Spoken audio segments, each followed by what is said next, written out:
जय Hind. UP TGT PGT की इस प्रैक्टिस सेट में हम आपको आर्ट से संबंधित कुछ मॉडल क्वेश्चन लेकर आए हैं, जिसमें आपको कम से कम 15 क्वेश्चन कराएं तो लगभग आपका 50 से 60 क्वेश्चन अपने आप तैयार हो जाएगा। तो हम स्टार्ट करते हैं। हमारा पहला क्वेश्चन है, भारत में प्रागैतिहासिक चित्रों की खोज सर्वप्रथम किस क्षेत्र में हुई थी? तो इसका सही उत्तर है मिर्जापुर में हुई थी। तो क्वेश्चन कह रहा है, भारत में प्रागैतिहासिक चित्रों की खोज सर्वप्रथम किस क्षेत्र में हुई थी? तो हमारा उत्तर क्या है? मिर्जापुर में हुई थी। ठीक। अगर हम प्रागैतिहासिक चित्र की बात करें तो यह विंध्याचल पर्वत की कैमूर श्रृंखलाओं के अंदर सोन नदी घाटी में 100 से अधिक प्रागैतिहासिक चित्र गुफाएं सन 1880 में मिली थी, जिन पर चित्र अंकित थे। ठीक। और इन चट्टानों पर लाल पीले रंग से बने थे। इन चट्टानों पर चित्र कैसे बने थे? लाल और पीले रंग से बने थे, जिसमें पशु का, कीड़ों का और मनुष्यों और राक्षसों की शक्ल चित्रित होती थी। तो हमारा भारत में प्रागैतिहासिक चित्र की खोज सर्वप्रथम मिर्जापुर में हुई थी। ठीक। नेक्स्ट क्वेश्चन हमारा है, अगला क्वेश्चन कह रहा है, प्रागैतिहासिक चित्र प्रधानतः किस विषय से संबंधित थे? कह रहा है, प्रागैतिहासिक चित्र प्रधानतः किस विषय से संबंधित थे? इसका सही उत्तर है आखेट से। क्या किससे? आखेट से। ठीक। प्रागैतिहासिक चित्र प्रधानतः किस विषय से संबंधित थे? तो इसका सही उत्तर आखेट से हो गया। अगर हम प्रागैतिहासिक चित्र की बात करें तो इसमें जो आखेट का प्रधानता की गई है, इसमें हाथी, घोड़े, सूअर, महिष, बैल, चीते, घोड़े, हिरण, सांभर और 12 सिंहा, भैंसे, जिराफ जैसे पशु, विभिन्न पक्षियों में चित्र अंकित हुए हैं। फिर उसके बाद स्त्री पुरुष, बच्चों को, और उसमें अगर शास्त्रों की बात की जाए, मतलब शास्त्र मतलब जो आपका शास्त्र हैं, जैसे तीर, कमान, भाला, लाठी, त्रिशूल, कुल्हाड़ी, गड़ासा आदि का भी प्रयोग किया गया, उस चित्र में दर्शाया गया है। फिर इसमें आगे देखते हैं, जो आपका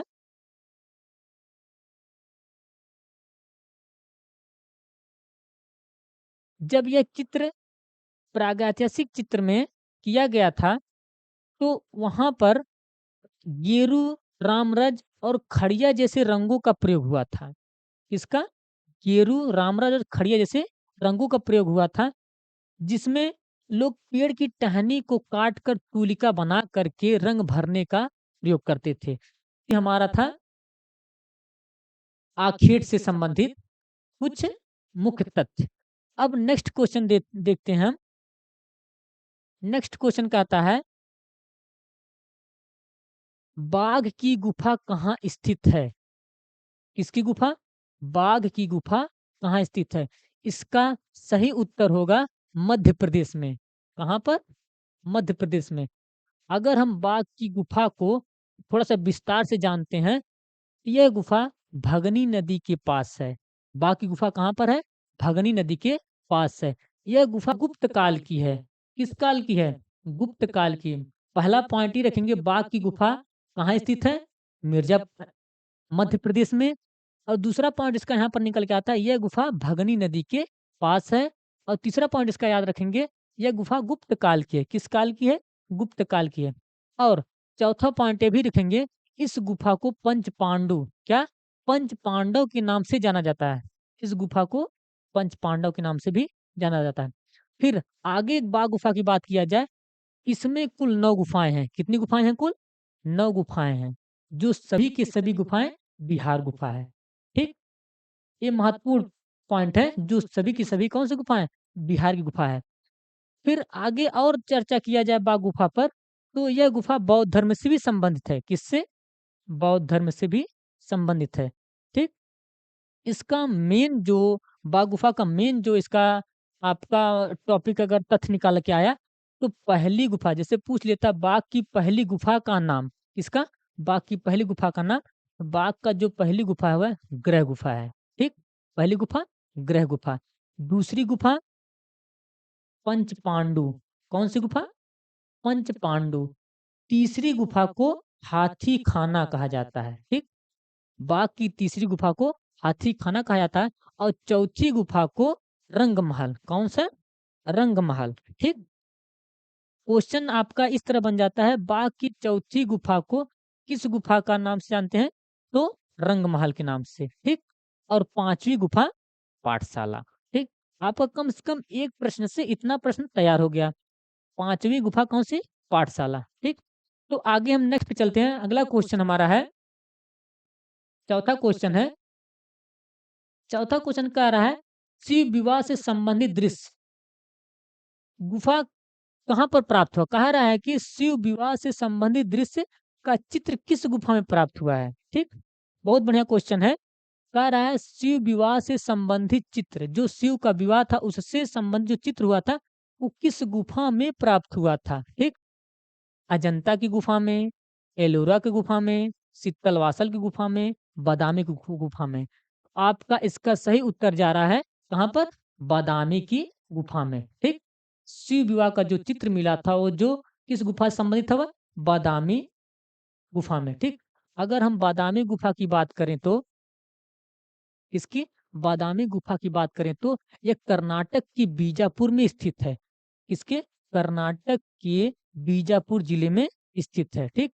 आप एक पॉइंट याद रख लेंगे कि शिव विवाह से जो संबंधित चित्र की गुफा मिली थी बादामी में, तो वह जो बादामी गुफा थी वह कर्नाटक की बीजापुर जिले में स्थित है। एक पॉइंट ये हो गया। इसका प्राचीन नाम वातापी था, ठीक? इसका प्राचीन नाम वातापी था। और आगे इसकी इसकी चर्चा करें तो यह गुफा चालुक्यों राजवंशों के तहत विकसित हुई थी। किसके तहत विकसित हुई थी? चालुक्यों राजवंशों के तहत ये विकसित हुई थी, ठीक? ये भी एक महत्वपूर्ण आपका तथ्य हो गया, बिंद है, इसको भी ध्यान देंगे। यह गुफा शैव वैष्णव तथा जैन धर्म से भी संबंधित है। यह गुफा किससे संबंधित है? शैव वैष्णव तथा जैन धर्म से भी संबंधित है। कौन सी गुफा? बादामी की गुफा, ठीक? इस इसमें कुल 4 गुफाएँ हैं। बादामी की गुफा में कुल कितनी गुफाएँ हैं? 4 गुफाएँ हैं। पहली गुफा शैव धर्म से, दूसरी गुफा और तीसरी वैष्णव धर्म से, ठीक? और चौथी गुफा जैन धर्म से। समझा गया? कि आप कुछ महत्वपूर्ण इसकी बिंदु ध्यान देंगे। तो अगले क्वेश्चन हमारा है, अगला क्वेश्चन कह रहा है वात्स्यायन के काम सूत्र में कितनी कलाओं का उल्लेख हुआ है? कह रहा है वात्स्यायन के काम सूत्र में कितनी कलाओं का उल्लेख हुआ है, ठीक? वात्स्यायन के काम सूत्र में कितनी कलाओं का उल्लेख हुआ है? 64, 60, 72, 77। तो वात्स्यायन के काम सूत्र में आपका 64 कलाओं का उल्लेख हुआ है। अगर हम इस काम सूत्र के बारे में जाने तो काम सूत्र का टीकाकरण यशोधर पंडित के द्वारा हुआ था, ठीक? एक पॉइंट आप ये नोट कर लेंगे, काम सूत्र में चित्रकला के 6 अंगों का उल्लेख किया गया। काम सूत्र की चित्रकला में कुल 6 अंगों का उल्लेख किया गया था। अब ये 6 अंग कौन-कौन से हैं? 6 अंग आपका पहला हो गया रूप भेद। कौन सा हो गया?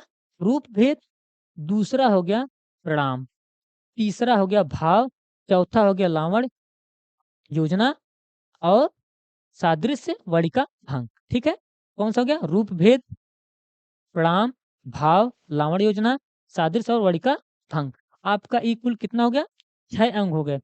ये 6 अंग मिलकर एक सूक्ति बन जाती है। क्या बन जाती है? सूक्ति बन जाती है। वह सूक्ति जो है आपका जय मंगला ग्रंथ में उल्लेख है। कहा जाता है कि जो कामसूत्र का चित्र जो अंग थे, 6 अंग थे, वह किस ग्रंथ में मिलते हैं? तो जय मंगला ग्रंथ में पाया जाता है, ठीक? ये भी पूछा जाता है कामसूत्र में कुल कितने अंग हैं? कुल कितने अंग हैं? 6 अंग हैं। आप 6 अंगों को देख लेंगे रूप भेद प्राणायाम भावम लवणम योजनम सादृशम वड़िका अंगम। तो ये पॉइंट आप देख लेंगे अच्छी तरह से। अगला क्वेश्चन हम कह रहे हैं,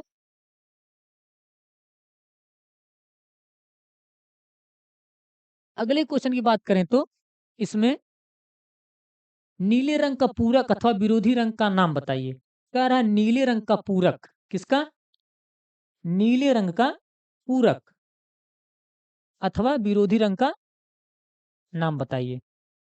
तो विकल्प है लाल, बैंगनी, पीला, नारंगी। तो नीले रंग का विरोधी, पूरक अथवा विरोधी एक ही बात, जैसे पूरक हो गया अथवा विरोधी बात एक ही है। तो यहाँ पर हम विरोधी रंग खोजना है, तो नीले रंग का विरोधी रंग हमारा है नारंगी। कौन सा? नारंगी। ठीक है, नीले रंग का विरोधी नारंगी। अगर और बाकी रंगों का बात किया जाए तो प्राथमिक रंग कौन कौन से हैं? लाल, नीला और पीला। लाल, नीला, पीला, या ये याद रख लेंगे। प्राथमिक रंग हमारा लाल, नीला और पीला होता है। लाल का विरोधी रंग हरा हो गया और नीले का विरोधी रंग नारंगी हो गया।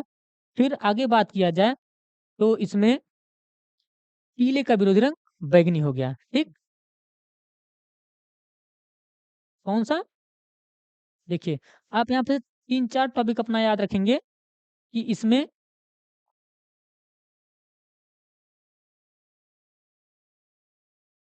3-4 टॉपिक ये याद रखेंगे। सारा कि नीले रंग का पूरक अथवा विरोधी रंग आपका आंसर हो गया नारंगी। ठीक, कौन सा हो गया? नारंगी। अगर हम और बात करें तो हमारा प्राथमिक रंग 3 हो गए, लाल, नीला, पीला। और आगे आगे देखें तो लाल का विरोधी रंग हरा हो जाएगा और नीले का विरोधी रंग नारंगी हो जाएगा और पीले का विरोधी रंग बैंगनी हो जाएगा। इसका एक स्ट्रक्चर बन के आता है, जैसे इस तरह से स्ट्रक्चर बन के आ जाता है इसका। इसको याद रखेंगे। स्ट्रक्चर आपका इस तरह से आता है।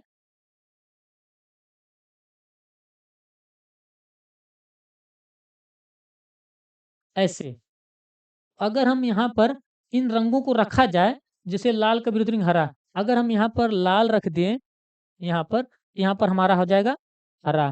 ठीक, और यहाँ पर अगर हम नीला रख दें, नीला, और तो यहाँ पर हो जाएगा कौन सा? नारंगी। ना से नीला, ना से नारंगी, नारंगी हो जाएगा। ठीक, और यहाँ पर अगर हम पीला रख दें, पीला, तो यहाँ पर हो जाएगा बैगनी। कौन सा? बैगनी। ठीक, ये स्ट्रक्चर आप याद रखेंगे। लाल, हरा, नीला का, नारंगी और पीला का बैंगनी। ठीक, तो आगे नेक्स्ट क्वेश्चन की बात करते हैं हम। 7वें नंबर का 7वां नंबर क्वेश्चन कह रहा है उस तत्व का नाम बताइए जिसके अभाव से चित्र रचना संभव नहीं है। कह रहा है उस तत्व का नाम बताइए। ठीक, 6वां क्वेश्चन हमारा कह रहा है उस तत्व का नाम बताइए जिसके अभाव से चित्र रचना संभव नहीं, मतलब को आपको जो चित्र बन रहा है उसको रचना संभव नहीं हो जाता है। आप का विकल्प है रेखा, रंग, रूप, धरातल। आपको पता है कि धरातल के बिना रंग चित्र रचना संभव नहीं है। आपका सही जवाब हो गया धरातल। अगर हम धरातल की बात करें, इसमें धरातल की बात करें, धरातल के अभाव से चित्र रचना संभव नहीं है। एक टॉपिक इधर ध्यान देंगे। जिस भूमि पर चित्र रचना की खोज, कह रहा है जिस भूमि पर चित्र रचना की जाती है, ठीक, उसका विस्तार 2 दिशाओं लंबाई और चौड़ाई में होती है। जिस भूमि पर चित्र की रचना की जाती है उसका विस्तार 2 दिशाओं में लंबाई और चौड़ाई में होती है। अतः इसे द्विआयामी भी कहा जाता है। क्या कहता है? द्विआयामी भी कहा जाता है। ठीक, इसमें बस इतना ही रखें, ध्यान देंगे। तो बस खाली यह देखेंगे कि तत् उसी तत्व का नाम बताइए जिसमें चित्र रचना संभव नहीं है, तो आपका धरातल सही जवाब है। आगे क्वेश्चन बात करते हैं हम इसमें। 8वां क्वेश्चन कह रहा है, 8वां क्वेश्चन कह रहा है मीर सैयद अली किसके दरबार के मुख्य चित्रकार थे? यहाँ पर मीर सैयद अली का बात की जा रही है। वो कह रहे किसके दरबार का मुख्य चित्रकार था। ठीक, अब ये पता चल गया कि मीर सैयद अली एक चित्रकार है। ठीक, क्वेश्चन बन के आता है निम्न में से कौन चित्रकार है? तो 4 विकल्प दिया जाता है जिसमें आपको कहा जाता है। तो मीर सैयद अली आपके मुख्य चित्रकार हो गए, लेकिन किसके किसके दरबार के? आपका जहांगीर, शाहजहां, अकबर और हुमायूं। तो यहाँ पर आपका आंसर होगा अकबर। किसका? अकबर के। मीर सैयद अली जो हैं वो अकबर के दरबार के मुख्य चित्रकार थे। अब बात आई अकबर की। अकबर की बात की जाए तो यहाँ पर देखते हैं, यह अकबर के दरबार का मुख्य चित्रकार था। कौन? मीर सैयद अली। ठीक। जिसका जन्म ताम्रज नामक नगर में हुआ था। मीर सैयद अली का जन्म कहाँ पर हुआ था? ताम्रज नामक नगर में हुआ था। इसकी मुख्य रचनाएं जो हैं, कुछ कौन कौन सी रचना है इनकी? जंजीरों से बड़ा मजनू, बहराम तथा गडरिया, ठीक, और गोवध करते हुए। इनकी दो तीन रचनाएं हैं मीर सैयद अली की। जंजीरों से बड़ा मजनू, बधा मजनू होगा, और फिर इसमें गडरिया हो गया, और गोवध करते हुए। ठीक। ये सब थोड़ा सा मेन टॉपिक याद रख लेंगे। इनकी तीन चार रचनाएं हैं जो यहाँ पर दी गई हैं। आगे क्वेश्चन बात करते हैं हम इसमें। नौवां क्वेश्चन कह रहा है, नवा क्वेश्चन कह रहा है कि पाल जो आपकी पोथी चित्र का प्रारंभ किस शैली होता है? कहा रहा है कि पोथी चित्रण का प्रारंभ किस शैली से हुआ था? किसके? पोथी चित्रण का। आपका विकल्प है पाल शैली, जैन शैली, मुगल शैली और राजपूत शैली। ठीक। तो इसमें पोथी चित्र का प्रारंभ किस में हुआ था? तो सही उत्तर है पाल शैली में। इसमें पाल शैली में हुआ था। अब हम पाल शैली के कुछ मेन तथ्य को, मेन टॉपिक को अगर देखें तो पाल शैली यहाँ पर है, पाल पोथियां बंगाल तथा बिहार नेपाल में लिखी हुई हैं। ठीक। कहाँ पर? बंगाल, बिहार, नेपाल में लिखी हुई हैं। और आगे पाल शैली अजंता शैली से प्रभावित है। पाल शैली किससे प्रभावित है? अजंता शैली से प्रभावित है। इसमें धर्मलेख तथा देवी देवताओं के मध्य चित्र बने हुए हैं। मतलब पाल शैली में धर्मलेख और देवी देवताओं के चित्र मिलते हैं। ठीक। तो आगे का नेक्स्ट क्वेश्चन हम देखते हैं। नेक्स्ट क्वेश्चन कह रहा है, 10वां कह रहा है, अजंता की किस गुफा में हंस जातक भित्ति चित्रण है? कौन से? अजंता की किस गुफा में हंस जातक चित्र भित्ति जो चित्र हैं वो मिलते हैं? गुफा संख्या 17 में, गुफा संख्या 16 में, गुफा संख्या 10 में, गुफा संख्या 9 में। आपका अजंता की जो अजंता किस चित्र में हंस जातक भित्ति, यहाँ पर मेन आपका है हंस जातक भित्ति जो आप दिख रहे हैं हंस जातक, वो भित्ति चित्रण है। तो गुफा संख्या 17 में। ठीक। कहाँ पर है? गुफा संख्या 17 में मिलता है। इसका सही उत्तर होगा। और अगर हम इस अजंता की बात करें तो अजंता की गुफा संख्या 17 चैत्य गुफा है। कौन सी गुफा है? अजंता की जो गुफा संख्या 17 है वो चैत्य गुफा है। ठीक। एक टॉपिक यहाँ नोट कर लेंगे, चैत्य गुफा है।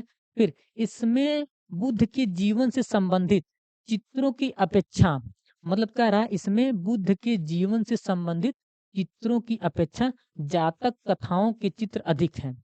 किसमें? गुफा संख्या 17 में जातक कथाओं का चित्र अधिक है। ठीक। तब यहाँ पर पूछ लिया है जातक कथा भी चित्रण है। तो फिर कह रहा है 17वीं गुफा का चित्रण है। ठीक। अधिक है या 17वीं गुफा का चित्रण है? फिर कह रहा है कि राहुल समर्पण का है। किसका है? राहुल समर्पण का है, जिसमें भगवान बुद्ध को भिक्षा मांगते हुए चित्र किया गया है। अगर ये पूछ लेगा कि किस गुफा में भगवान बुद्ध को भिक्षा मांगते हुए चित्र किया गया है, तो किस गुफा में? आपको अजंता की गुफा में मिलता है, और वो भी जातक भित्ति चित्र का। ठीक। अगला नेक्स्ट क्वेश्चन हमारा कह रहा है,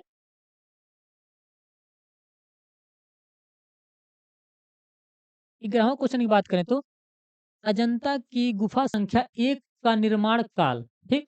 1 का निर्माण काल। ठीक। तो यहाँ पर क्वेश्चन का है अजंता की गुफा संख्या 1 का निर्माण काल। तो 5वीं शताब्दी, 6वीं शताब्दी, 7वीं शताब्दी और 8वीं शताब्दी। इसका सही उत्तर होगा आपका 7वीं शताब्दी। कहाँ पर? 7वीं शताब्दी। ठीक। अजंता गुफा संख्या 1 का निर्माण 7वीं शताब्दी में हुआ था। अगर हम इस अजंता गुफा का अगर हम बात करें कुछ, इस गुफा में शिव जातक की कथा, किसका? शिव जातक की कथा किसमें? अजंता की गुफा में। वज्रपाणि, पद्मपाणि, बोधसत्व, मार विजय, नागराज, संघपाल, बैलों की लड़ाई आदि है। ठीक। ये मेन इसका टॉपिक, थोड़ा सा ध्यान देंगे। इस गुफा में शिव जातक की कथा, वज्र वज्रपाणि, पद्मपाणि और बोधिसत्व तथा मार विजय और नागराज शंखपाल बैलों की लड़ाई आदि है।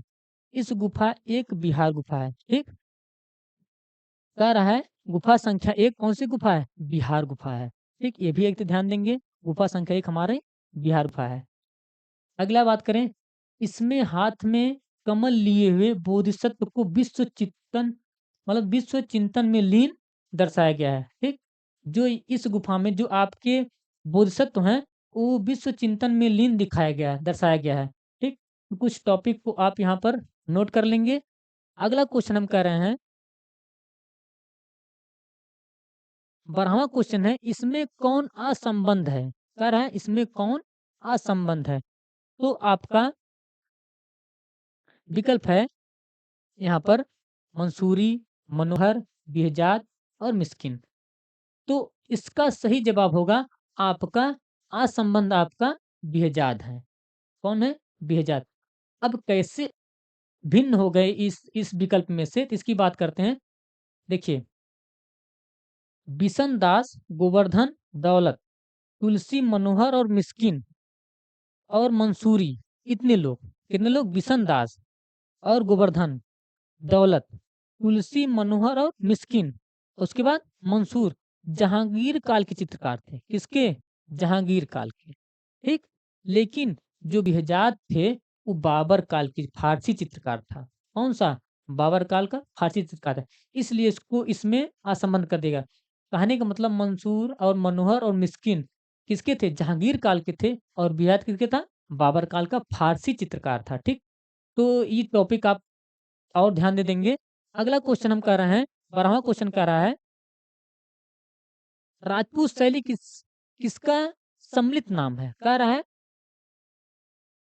हाँ, राजपूत शैली किसका सम्मिलित नाम है? तो यहाँ पर विकल्प है राजस्थानी मुगल, अपभ्रंश किशनगढ़, राजस्थानी पहाड़ी और जयपुर ईरानी। तो आपका सही जवाब होगा राजस्थानी पहाड़ी। ठीक, कौन सा होगा? राजस्थानी पहाड़ी का। ठीक है, राजपूत शैली किसका सम्मिलित नाम है? राजस्थानी पहाड़ी का। अब इसकी बात करें, राजस्थानी पहाड़ी बात करें, यह शैली केशव बिहारी मतिराम तुलसी के काव्य राधा कृष्णन, रागमाला, प्रेम कथा, लोक कथा, धार्मिक रीति रिवाज के विषय से संबंधित है। इतना टॉपिक इसको याद रख लेंगे। कहने का मतलब जो आपकी राजस्थानी पहाड़ी शैली है, इसमें कहने का मतलब इस शैली में केशव बिहारी मतिराम तुलसी के काव्य, राधा कृष्ण रागमाला, प्रेम कथा, लोक कथा, धार्मिक रीति रिवाज से संबंधित है। इन अगर ये सब क्वेश्चन आ जाएगा, जैसे प्रेम कथा तो राजस्थानी पहाड़ी शैली में आती है, रागमाला राजस्थानी पहाड़ी शैली में आ गई, फिर यहाँ पर बिहारी मतिराम तुलसी के काव्य, ये सब राजस्थानी पहाड़ी शैली में आ गए। ठीक है, अगला क्वेश्चन हम कर रहे हैं, 14वां क्वेश्चन हमारा है, राग दीपक चित्र किस शैली का है? राग दीपक चित्र किस शैली का है? तो मेवाड़ शैली का है, बस बसोहली शैली का है, किशनगढ़ शैली का है, बूढ़ी शैली का है। आपका सही उत्तर इसका जाएगा बूढ़ी शैली का। ठीक है, किसका है? बूढ़ी शैली का है। अगर हम इस शैली की बात करें, बूढ़ी शैली की बात करें, तो इस शैली में रसिक क्रिया का अंकन है। किसका? एक मेन इसका हो गया, रसिक क्रिया का अंकन हो गया। अतः अंतःपुर के दृश्य, घुड़सवारी के दृश्य, आखेट का चित्र अंकन है। मान के चलिए जो बूंदी की शैली है उसमें रसिक क्रिया का अंकन किया गया है, अंतःपुर के दृश्य का अंकन किया गया है, घुड़सवारी के दृश्य का अंकन किया गया है और आखेट चित्र का भी अंकन किया गया है। तो आपको राग दीपक का जो चित्र है वह बूंदी शैली का, और बूंदी शैली के आपको इतना मिल गया। अब आगे क्वेश्चन करते हैं। आगे क्वेश्चन हमारा है लास्ट क्वेश्चन, 15वां क्वेश्चन कह रहा है, किशनगढ़ के कवि कलाकार कला मर्मज्ञ शासक का नाम बताइए। कह रहा है किशनगढ़ के कवि कलाकार कला मर्मज्ञ शासक का नाम। मान सिंह विकल्प कह रहा है, मान सिंह। ठीक है,